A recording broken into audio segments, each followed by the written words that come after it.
L'Église catholique fait mémoire de Bienheureuse Isabelle de France et de Cher de Saint-Pierre à Rome. Bienheureuse Isabelle de France. Isabelle était sœur du roi Saint-Louis.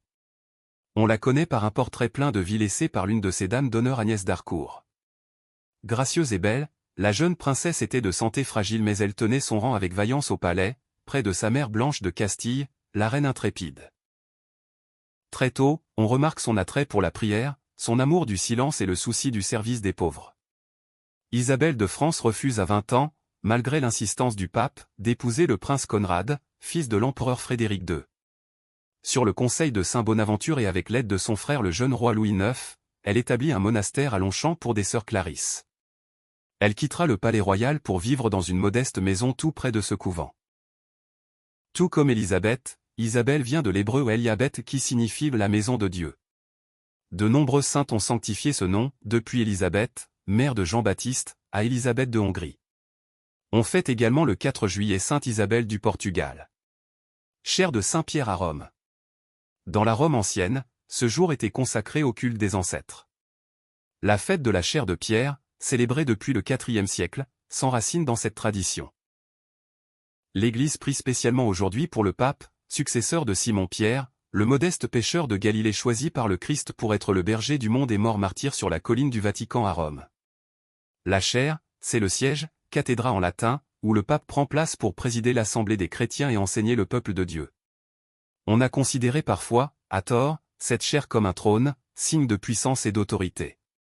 Bienheureuse Isabelle de France, priez pour nous. Évangile. Jésus jeûne 40 jours, puis est tenté. Ta parole, Seigneur, est vérité. Et ta loi, délivrance. L'homme ne vit pas seulement de pain, mais de toute parole qui sort de la bouche de Dieu. Ta parole, Seigneur, est vérité. Et ta loi, délivrance. Évangile de Jésus-Christ selon saint Matthieu. En ce temps-là, Jésus fut conduit au désert par l'Esprit, pour être tenté par le diable. Après avoir jeûné 40 jours et 40 nuits, il eut faim.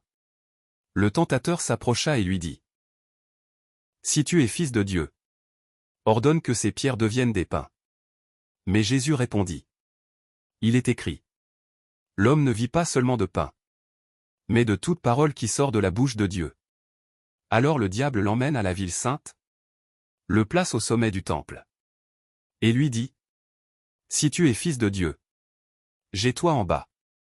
Car il est écrit : Il donnera pour toi des ordres à ses anges. Et ils te porteront sur leurs mains, de peur que ton pied ne heurte une pierre.